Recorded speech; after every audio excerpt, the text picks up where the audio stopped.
Buenas noches, un saludo muy cordial a todos los televidentes del país. Estamos en Modo Colombia, el programa institucional de su canal universitario, donde ustedes son protagonistas. Ustedes pueden hacer sus preguntas a través de las redes sociales y pueden interlocutar, pueden participar, dialogar con nuestros invitados.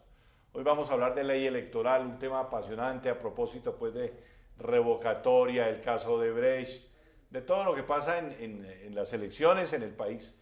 La autoridad electoral, básicamente quien maneja la parte política es el Consejo Nacional Electoral. Uno de los magistrados, que además ha sido bastante controvertido, es el doctor Armando Noboa, quien está allí en el Consejo Nacional Electoral a nombre de las minorías, es decir, del Polo Democrático, del Partido Verde y del Movimiento Mira. En el Consejo Nacional Electoral hay dos liberales, dos conservadores, hay un representante de Cambio Radical, uno del Centro Democrático, ¿me falta uno? Dos del partido de la U. Dos del partido de la U. Son 9 los integrantes del Consejo Nacional Electoral. Y ese es el tema que hoy vamos a tratar.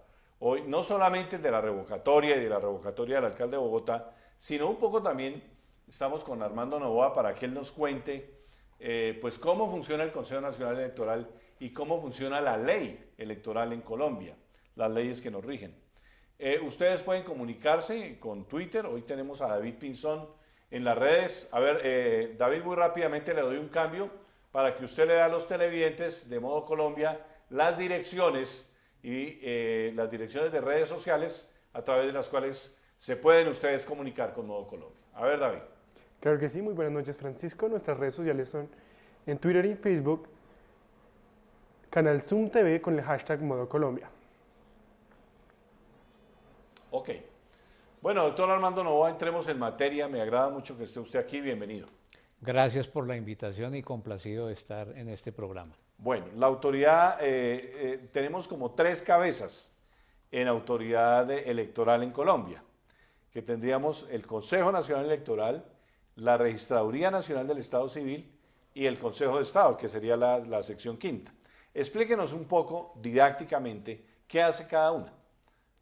Bueno, la Constitución de 1991 estableció a la organización electoral conformada en este caso por la Registraduría Nacional del Estado Civil y por el Consejo Nacional Electoral como parte de esa organización, como unas entidades autónomas e independientes dentro del Estado que no hacen parte ni del Ejecutivo, ni del Legislativo, ni de la rama judicial. Son una autoridad administrativa. Administrativa.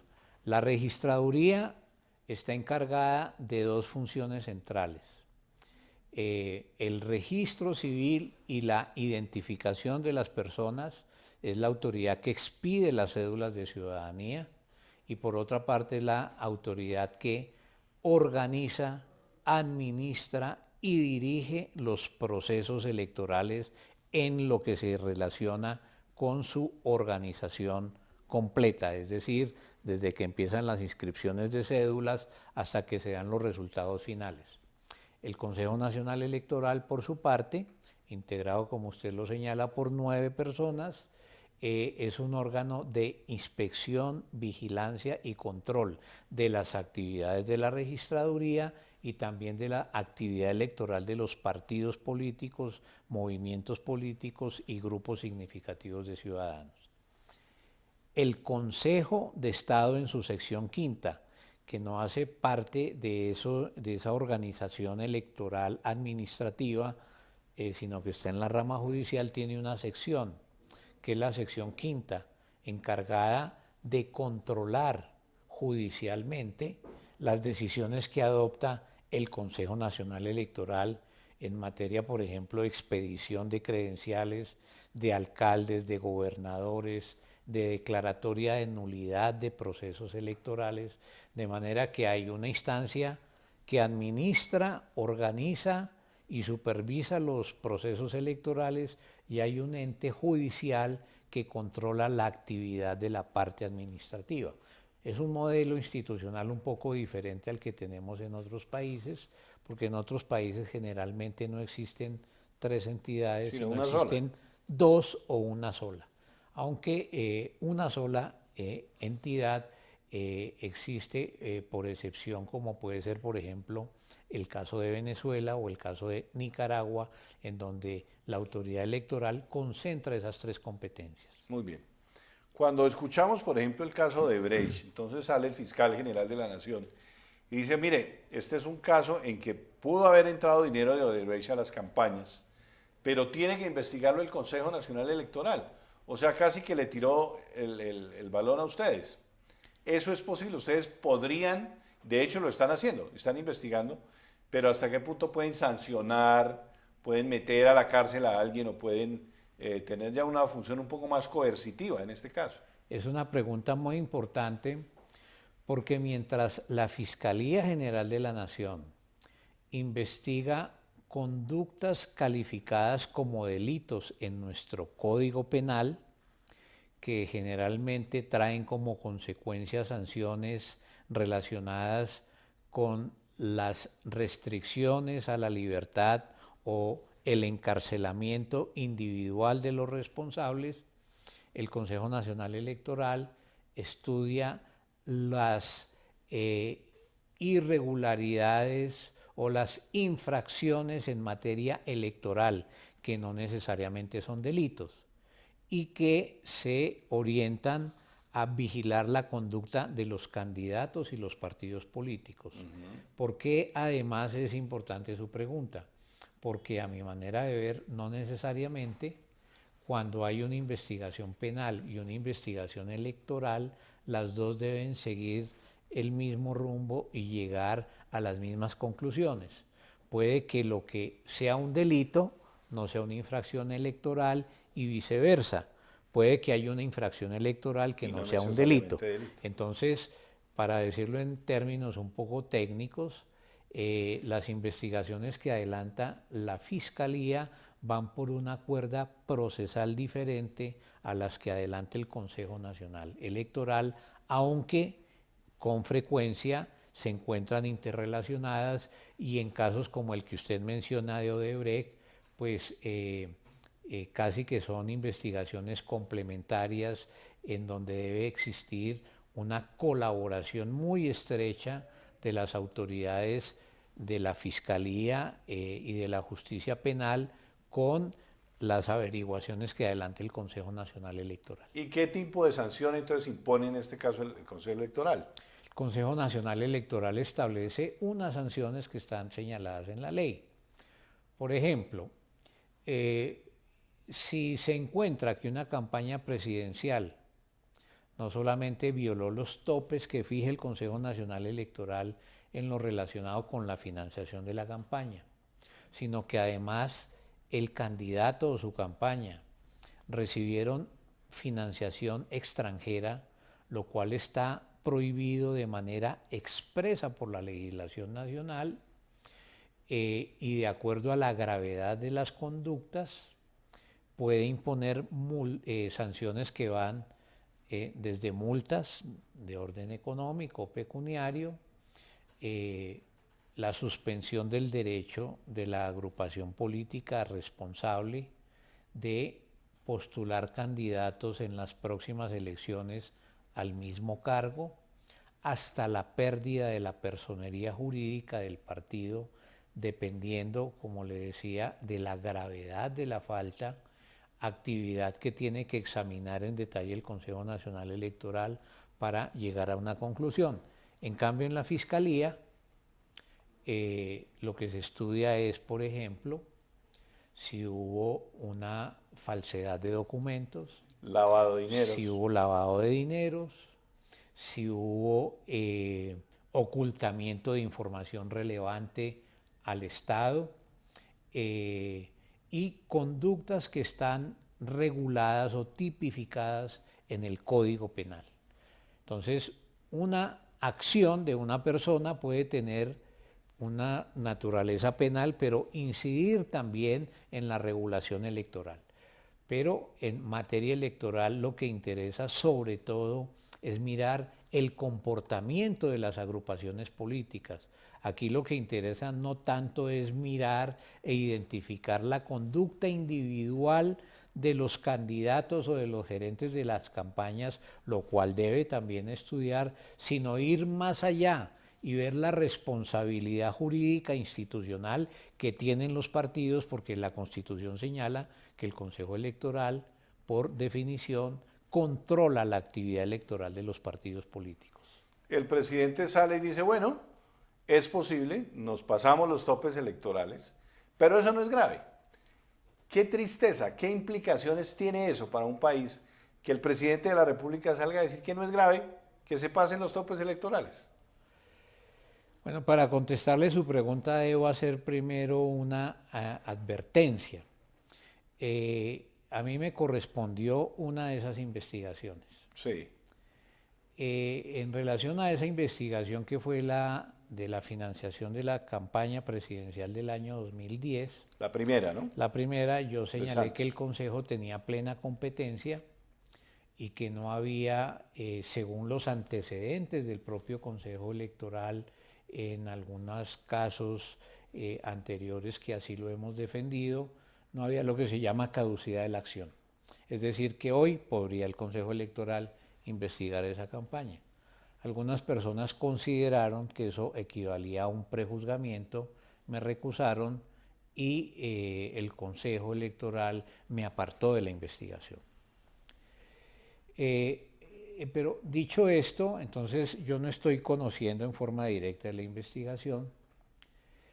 Sin embargo, es importante señalar que según lo que vimos todos los colombianos, es que el gerente de la campaña presidencial de ese entonces aceptó ante un medio de comunicación haber cometido una infracción grave.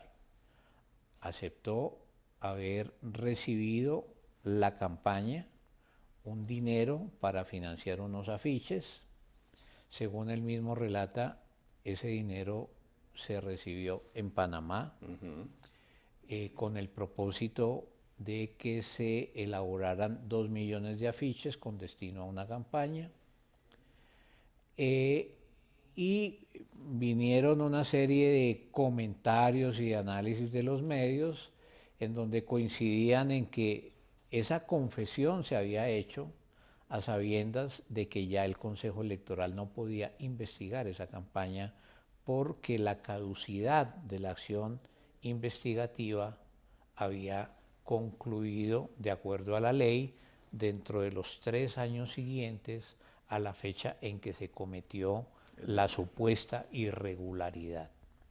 El Consejo hoy tiene en sus manos ese tema. También es cierto que el ministro del Interior elevó una solicitud de consulta al Consejo Electoral para que el Consejo explique si el presidente de la República podía renunciar a la caducidad de la acción, que es una garantía que tiene el ciudadano de no quedar indefinidamente atado a una investigación por una supuesta o real irregularidad, y vamos ahí. Pero debo señalar que pues se trata de conductas que de comprobarse, respetando el derecho de defensa y el debido proceso, constituirían en ese caso una violación clara a la legislación electoral, y en ese orden entonces el Consejo tendría que entrar a evaluar, demostrado lo anterior, qué tipo de sanción procede frente a la falta ya aceptada por el gerente de la campaña del presidente Santos en el año 2010. ¿Pero es grave o no que se vuelen los topes electorales? O sea, hablando no solamente de la ley, sino de nuestros valores como democracia, como país. ¿Es grave que se violen los topes electorales? ¿Qué implicaciones tiene? La fijación de topes electorales para un televidente que no está habituado con esta terminología significa lo siguiente. La autoridad electoral dice los candidatos se pueden gastar en una campaña presidencial o al Congreso esta suma de dinero y ponerle el techo de cuánto se puede gastar un candidato tiene unas implicaciones más que contables de orden que se relacionan con la moral pública y la equidad. Porque si usted viola un tope, está sacando ventaja en forma ilegal de unas reglas de competencia que deben ser iguales para todos. Claro. De manera que usted al violar el tope, en realidad lo que está haciéndole es un fraude a la ley y está desequilibrando la competencia y en ese orden de ideas, como lo dicen muchos estudios, lo que estaría ocurriendo allí no sería ni más ni menos que un desconocimiento del principio democrático. Estaría minando la credibilidad del régimen de la democracia representativa. Por eso este problema no es que yo me gasté 5 pesos más o 5 pesos menos, sino que hay una ruptura de principios centrales que son los que garantizan que la voluntad popular se exprese en forma libre y espontánea. Y eso la ley lo sanciona con unas faltas muy graves o menos graves según el tipo de culpa que determine el Consejo Nacional Electoral. Bueno, vamos a ir, si le parece, doctor Novoa, con las redes sociales, los estudiantes, la ciudadanía en general preguntando. Estamos yendo también al canal Iberoamericano, es un canal que tiene más o menos unos 60 millones de televidentes y los saludamos con mucho gusto aquí desde Canal Universitario Zoom y desde Modo Colombia. A ver, David Pinzón, vamos con redes sociales. Sí, señor. Camila Patiño nos pide que el concejal Novoa nos explique su nutrida propuesta de reforma político-electoral. Magistrado, el magistrado. La reforma político-electoral. Es una pregunta supremamente amplia, ¿no? Pero... Sí, pues en el contexto de los acuerdos de paz de La Habana, sí, se acordó la conformación de una misión electoral y esa misión electoral presentó unas recomendaciones.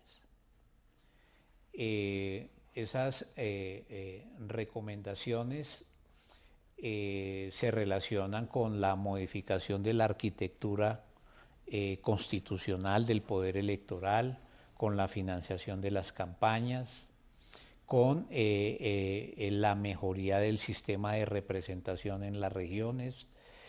A mí me parece que en términos generales esa propuesta es una propuesta que va en la dirección correcta de modernizar nuestro sistema político. ¿La ley electoral es de qué año, doctor Armando?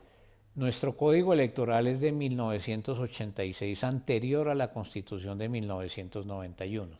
Eso tiene que ser actualizado y tiene que atender a los principios que están establecidos en la Constitución. Mínimo, ¿qué aspectos hay que actualizar?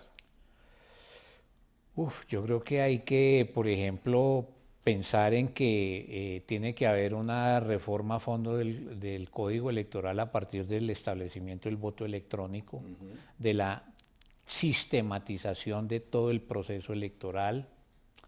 Tiene que establecerse un régimen claro de responsabilidad de los partidos políticos cuando otorgan avales e inscriben candidatos que no reúnen las calidades que establece la ley o cuando se violan las reglas de financiación electoral. Tiene que haber una reorganización de la arquitectura institucional. A mi manera de ver, el Consejo Electoral necesita un cambio importante, sobre todo en el propósito de hacer de este ente un órgano neutral, que no esté afectado por los intereses partidistas y que pueda ser un verdadero órgano de garantías electorales en las competencias en las que concurren partidos y candidatos.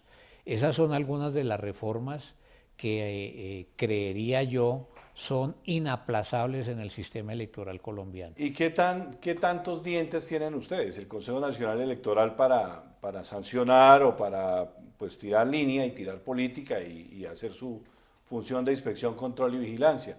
Se les asemeja mucho a veces o se les asimila a la Comisión de Acusaciones de la Cámara de Representantes, donde duermen el sueño de los justos la mayoría de los procesos.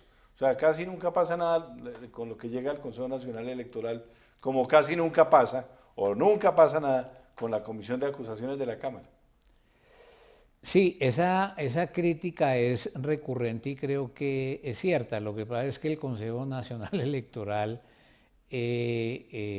pues ha atendido a esas críticas y usted ve cómo está sancionando y empezó sancionando a los partidos minoritarios. Al Verde, ¿no? Al Verde, a la Unión Patriótica, partido que fue exterminado durante toda esta ola de violencia que tuvimos en los últimos 20 años, y a un movimiento indígena que se llama Maíz. Pero está por verse qué va a pasar con las grandes agrupaciones políticas en donde pues debe haber un tratamiento de acuerdo a lo que establece la legislación electoral, igual en materia sancionatoria y disciplinaria a la que operó en estos casos. Entonces, el Consejo Nacional Electoral puede ejercer sus competencias y lo que es deseable es que no las utilice de manera discriminatoria. Sí, ¿qué tanta fuerza tienen los partidos pequeños para hacerse oír y para tener una representación fuerte en el Consejo Nacional Electoral? Yo creo que ese diseño es parte de los desequilibrios que tenemos, porque el sistema de elección actual de los miembros del Consejo Nacional Electoral es completamente inequitativo. ¿Quiénes tienen el control del Consejo Nacional Electoral? Las mayorías del Congreso, porque el Consejo se nombra en proporción a la representación de los partidos en el Congreso. Y entonces distintos análisis dicen que no está bien ese diseño institucional en donde son personas elegidas en el Congreso por unos partidos los que tengan que disciplinar, sancionar y controlar a esas mismas agrupaciones. Eligen sus propios jueces. Exactamente, y ahí entonces entramos a una discusión del nivel de independencia que tiene la autoridad electoral frente a los partidos políticos que son los que los nombran. Y en esto debería haber un principio para lo cual no es necesaria una reforma institucional, pero que a veces no se cumple, y es que en estos cargos el funcionario elegido tiene que partir de un principio de ser desagradecido, es decir, de no devolver atenciones a quienes lo postulan y lo eligen. Y eso ¿Qué es lo que pasa? y eso implicaría entrar a veces en choque con las agrupaciones que los postulan. Pero nosotros hemos hecho unos informes en donde evidenciamos que en algunos casos ese desagradecimiento no existe, sino que hay un tratamiento desfavorable de acuerdo al nivel de presencia que tenga ese partido en el Consejo Electoral. Ahí es mucho agradecimiento. Pues hay una situación inequitativa. Bueno, vamos con las redes sociales, David. Sí, señor. Sara98 nos pregunta, ¿cómo manejan el registro de los incorporados que están siendo registrados en la sociedad? ¿El registro qué? ¿Cómo se maneja el registro de los indocumentados que están siendo incorporados en la sociedad? El registro de indocumentados. Ya, sí, entiendo la pregunta. Bueno, es una pregunta que cae en la competencia de la Registraduría Nacional del Estado Civil.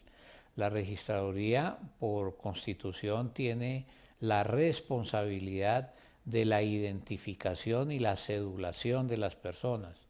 Y con cierta frecuencia la Registraduría hace campañas de cedulación en lugares apartados del país, en las poblaciones indígenas, en zonas en donde no hay una presencia institucional permanente. Incluso en los acuerdos de paz se establece una campaña de cedulación masiva en las zonas agrarias e indígenas del país, en donde las poblaciones no han tenido posibilidad de ejercer activamente su ciudadanía, entre otras porque no tienen un documento de identidad. Muy bien.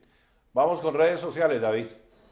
Manuel45 nos pregunta, siendo una unidad administrativa, ¿cómo regular las elecciones a lo largo del país, teniendo en cuenta que hay áreas con poca conexión?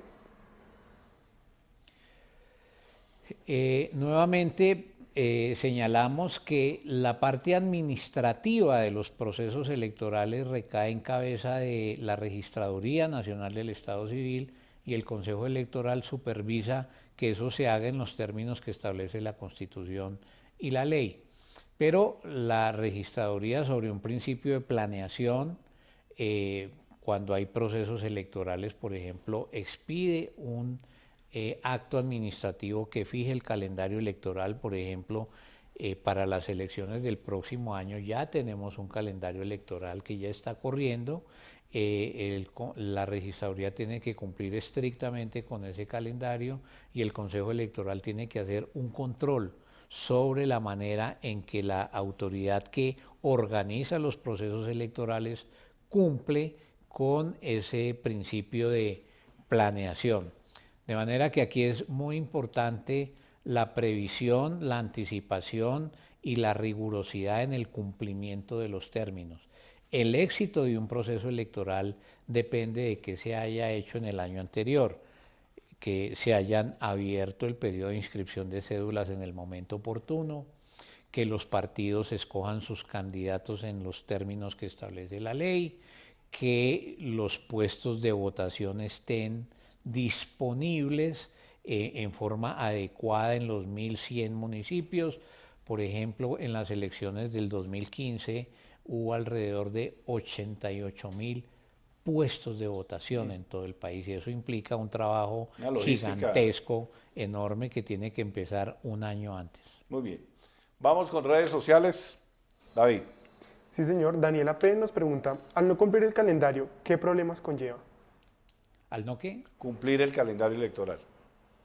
¿Qué pasaría? Eso no debe ocurrir. ¿Ha pasado? Que yo tenga recuerdo de eso, creo que han habido problemas operativos menores, pero no puede ocurrir que no esté el material electoral en un puesto de votación en la fecha prevista. No puede ocurrir que no se impriman los tarjetones electorales en los términos que establece el calendario electoral. No puede ocurrir que no se abra el proceso de inscripción de cédulas en los términos que establece la ley, porque si no, entonces se afectan derechos fundamentales y se vicia la legitimidad misma del proceso electoral. Bueno, entremos en otro tema que es muy de noticia por estos días. El tema de la revocatoria del alcalde mayor de Bogotá, pero es de más de alcaldes, ¿no? ¿A cuántos alcaldes les están estudiando la revocatoria? Bueno, no me puedo referir a ningún caso en concreto por razones obvias. Sí. Pero en este momento hay más de 100 procesos de revocatoria en igual número de municipios. Alrededor de el 10% de los municipios en Colombia tienen en la actualidad procesos de recolección de firmas en marcha. De manera que es una figura que, a diferencia de lo que ocurrió en épocas anteriores, se está utilizando ahora a partir de una ley que flexibilizó los requisitos para activar el mecanismo de una manera mucho más activa de lo que ocurrió en épocas anteriores. Esa es una ley que hizo el Congreso de la República y que se tiene que cumplir. Es la ley 1757 del 2015, que a su vez modificó una ley que data del año 94, la ley 134 de mecanismos de participación. ¿Cómo flexibilizó, doctor Nova? De distintas maneras, pero para hablar, por ejemplo, de la revocatoria del mandato, tengo presente dos temas. El primero es que el número de firmas necesarios para activar el mecanismo de la convocatoria al pueblo para que se pronuncie sobre la revocatoria disminuyó.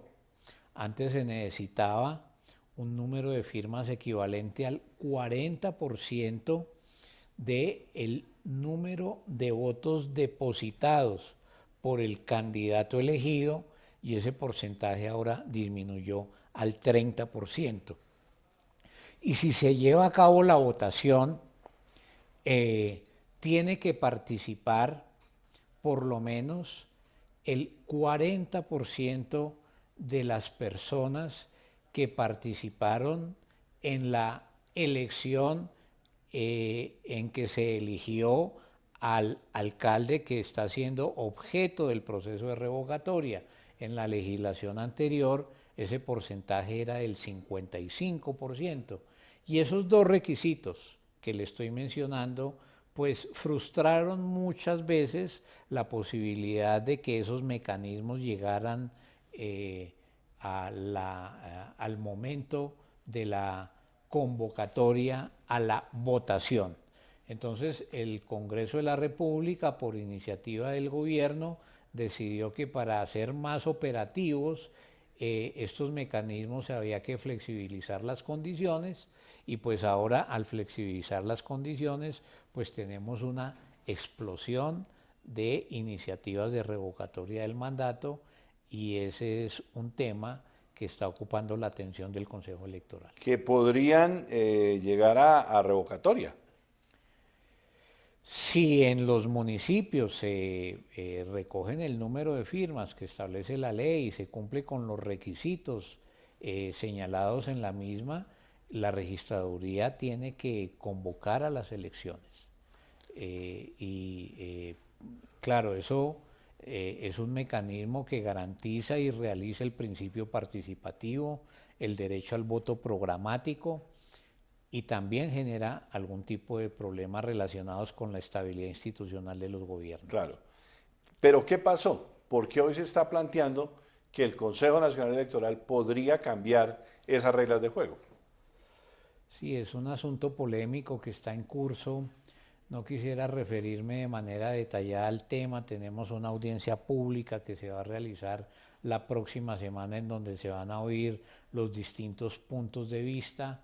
El Consejo Electoral está estudiando un proyecto de resolución que reglamenta por vía general algunos aspectos relacionados con la revocatoria del mandato, y esa es una discusión profunda, seria, que tendrá unas implicaciones frente a todos estos procesos. Pero sí lo puede hacer el Consejo Nacional Electoral.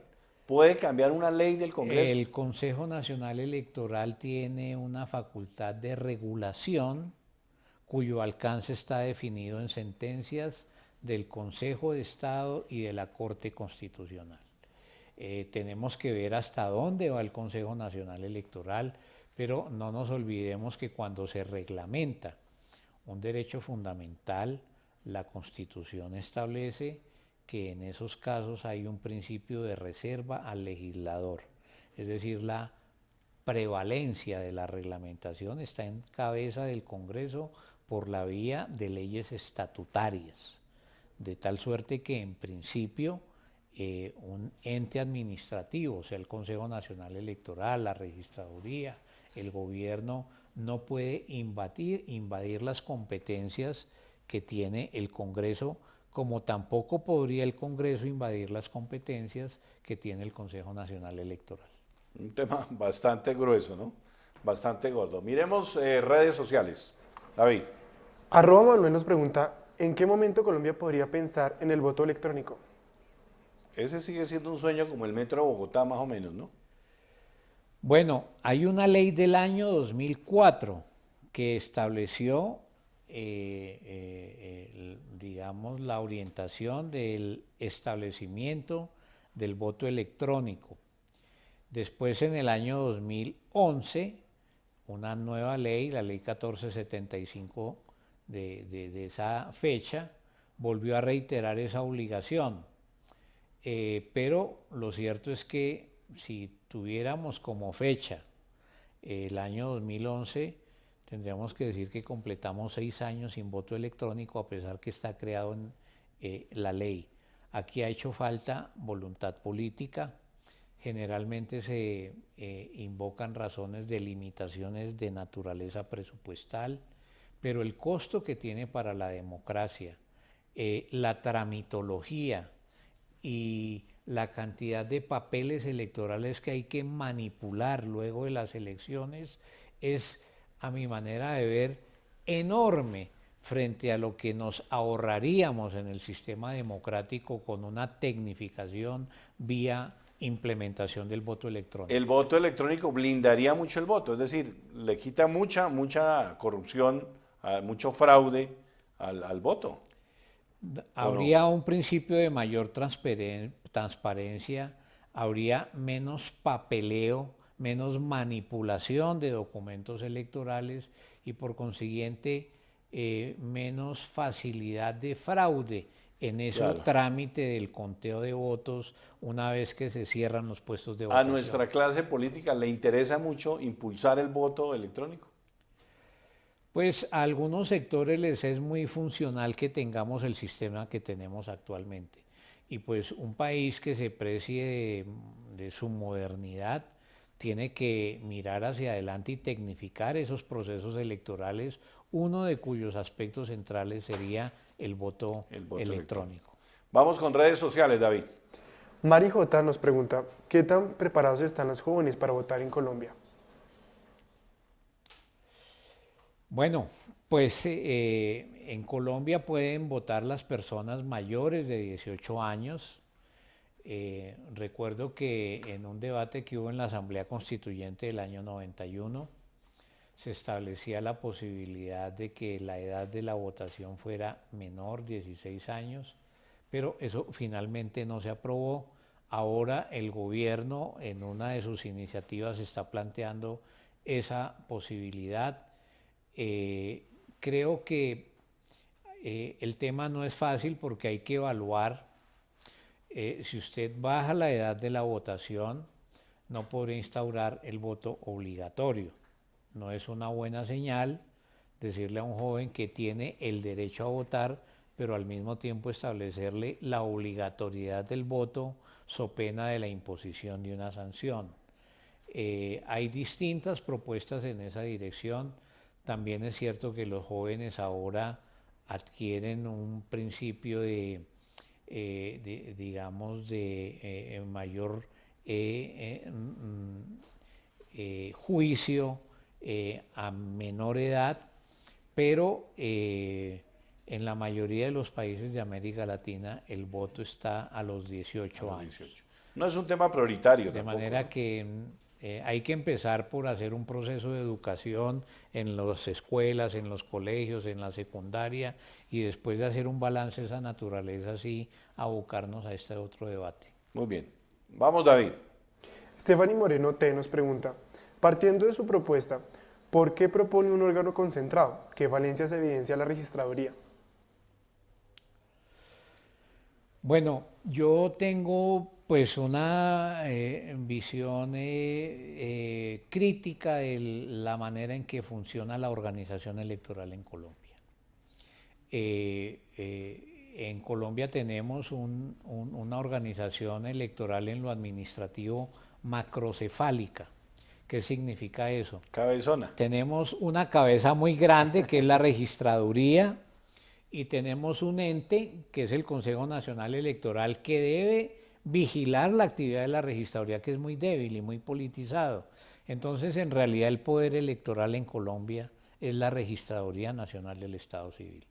Y la registraduría ha tenido unos avances muy importantes, pero tiene unas falencias y unos agujeros también muy delicados. Por ejemplo, la contratación en la administración de los procesos electorales en la registraduría está completamente tercerizada. Entonces, la Constitución dice que la registraduría organiza y administra los procesos electorales, pero en la práctica, de 4.000 funcionarios que tiene la registraduría, 3.700 están dedicados a expedir cédulas y solamente 200, sin tener en cuenta ahí el personal directivo, está dedicado a organizar las elecciones, porque las elecciones en realidad las operativizan contratistas externos a la registraduría.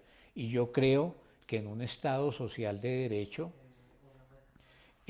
la organización de las elecciones es una misión indelegable del Estado y de la administración pública. Esas actividades misionales no se pueden entregar a particulares. Esto lo ha dicho en varias ocasiones misiones de veeduría electoral cuando nos han visitado por parte de la Organización de Estados Americanos. Entonces, para, digamos, hacerle frente a esa situación, Yo creo que tiene que haber un órgano electoral administrativo fuerte, poderoso, despolitizado, que pueda armonizar sus distintas competencias y operar en tiempo oportuno.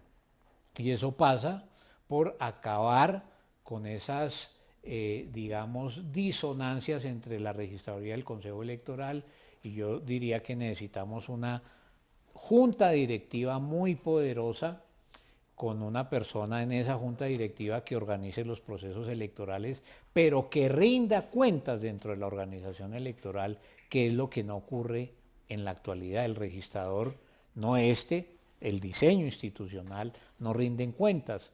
No sabemos cómo es la contratación, no sabemos cuáles son los balances de la organización de los procesos electorales, y en un Estado de Derecho todo poder tiene que tener control, y a más poder deben haber controles más intensos. Muy bien, y en unas elecciones que hay a veces unos mecanismos muy urgentes de contratación que no lo ronda nadie, finalmente. Sí, eso es cierto. Digamos, hay procesos que tienen que subcontratarse, por ejemplo, la distribución del material electoral. Imagínense lo que El es Estado llevar, no tiene el Estado no puede encargarse de la totalidad del proceso electoral en lo que se refiere en su parte operativa, pero el knockout, el conocimiento, el capital social de todo ese proceso tiene que estar estratégicamente en manos del Estado. Esa es una función indelegable, la transmisión de los datos, de los resultados electorales, la manera en que se cuentan y se escrutan los votos. Todo eso se hace a través de sistemas informáticos de transmisión de datos por vía satelital o vía telefónica, y eso no puede estar delegado a los privados, sino que tiene que el Estado, a través de su propio personal técnico en carrera administrativa, no lo que tenemos hoy con personal supernumerario y trashumante organizando procesos electorales. Muy bien. Vamos con redes sociales, David. Carol YN nos preguntan, ¿cómo avanzan las campañas educativas para saber votar?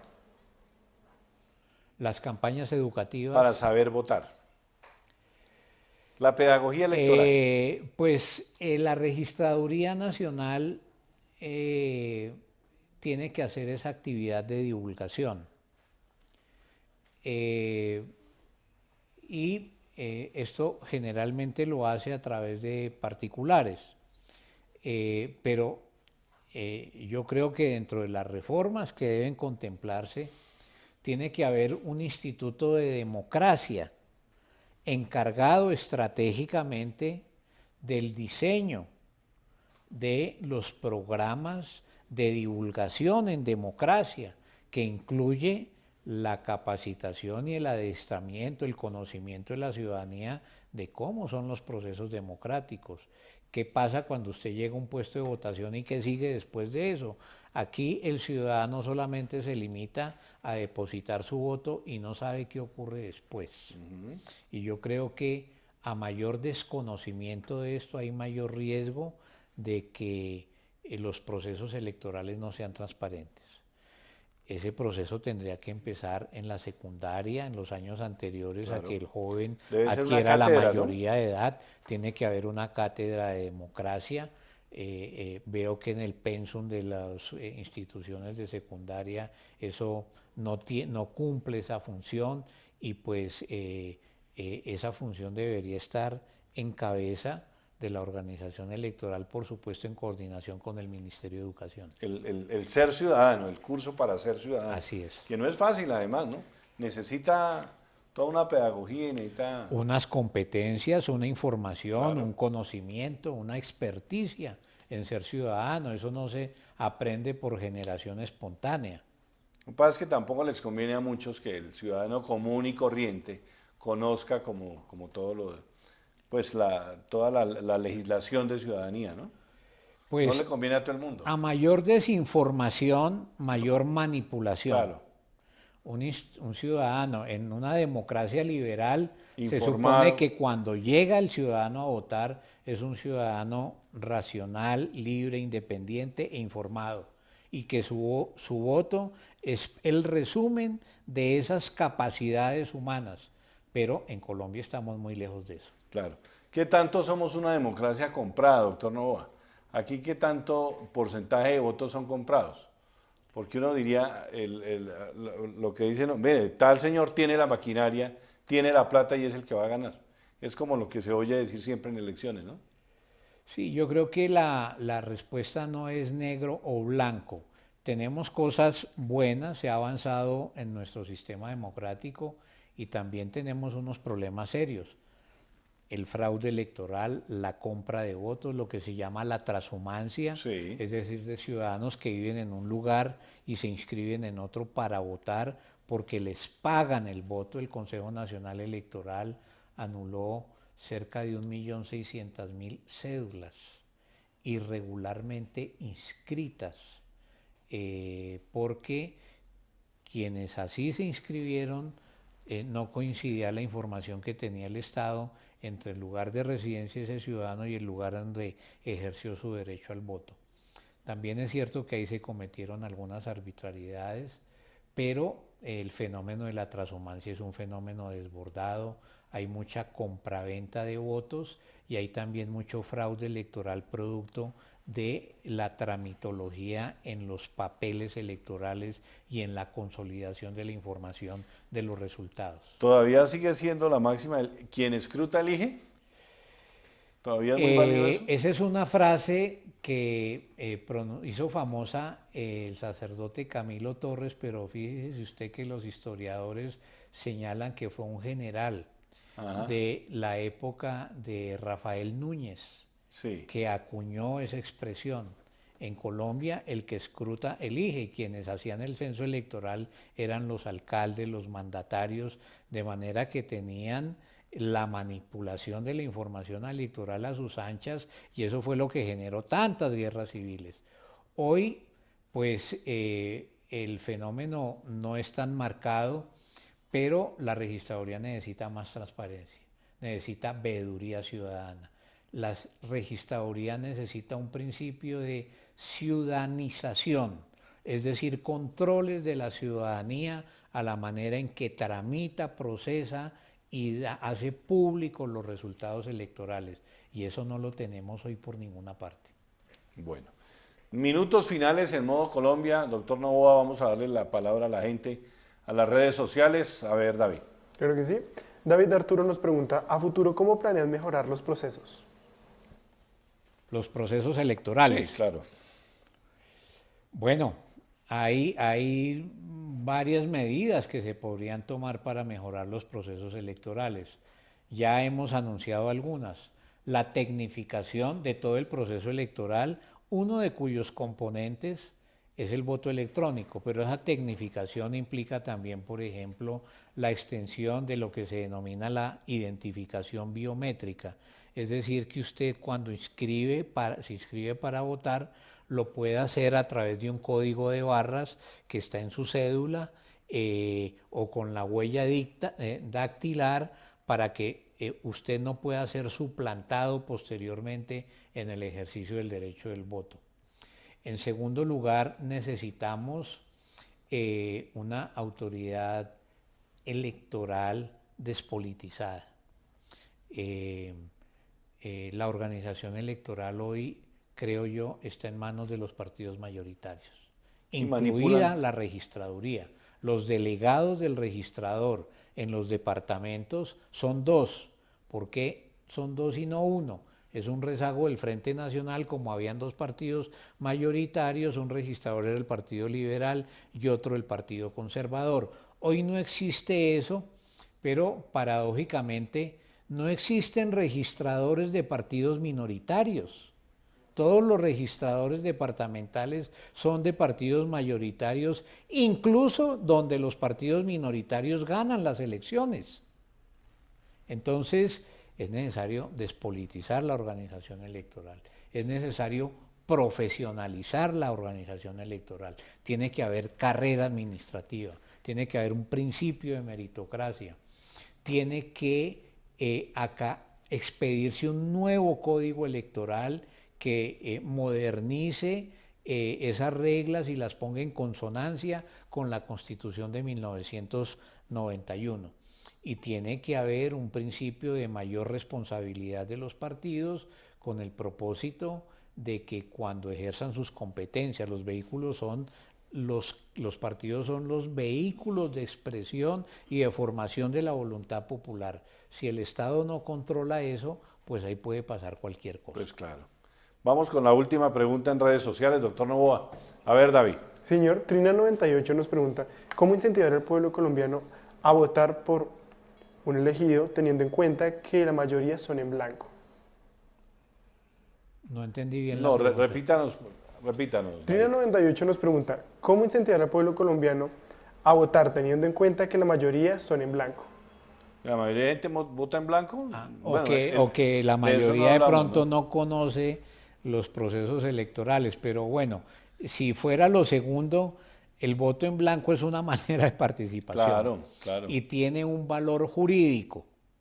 Si gana el voto en blanco. Si gana, esta ha sido una discusión que hemos tenido en algún tiempo. Si el voto en blanco suma un número mayor de todos los demás candidatos sumados, las elecciones tienen que repetirse y en esas elecciones no pueden participar los candidatos que participaron anteriormente. El voto en blanco tiene un valor jurídico y unas consecuencias políticas. Si se refiere la pregunta a que hay muchos ciudadanos que no conocen nuestro sistema electoral, Colombia es uno de los países en América Latina con las tasas de abstención, tema que no tratamos en detalle, tan altos como los que tenemos, pues eso siempre deja una mancha de duda sobre el nivel de legitimidad social que tiene el régimen electoral en Colombia. Tasas de abstención superiores al 60 o al 65% son una anomalía en cualquier sistema democrático. Sin embargo, las votaciones han subido, ¿no? Han subido. Antes era más. Sí, la elección popular de alcaldes, de gobernadores, estimulan la participación ciudadana, pero no en el grado deseable. Bueno, nos quedó mucho tema. Armando Novoa, magistrado del Consejo Nacional Electoral de las Minorías, como una voz disidente, disonante, que ha hecho mucho ruido, ha hecho un trabajo muy grande, y muchas gracias por habernos acompañado en Modo Colombia. Creo que esta es una franja de la población interesante, pues que requiere también el tema de pedagogía en todo lo electoral. Doctor Armando, muchas gracias. A usted por la invitación y complacido de estar acá. Bueno, los invito entonces al canal Iberoamericano. Saludamos al canal Iberoamericano, a nuestra repetición, que es el día sábado a las 12 del día y a las 8 de la noche de este programa. Muchas gracias a todos los del canal Zoom, Andrés Peña, Germán Pérez, a todo el personal de Zoom, de redes sociales. Gracias por habernos acompañado, al personal de Programar Televisión, a los camarógrafos, a todo el personal técnico. Y nos seguimos viendo en Modo Colombia, en la construcción de un nuevo país. Hasta entonces, buenas noches.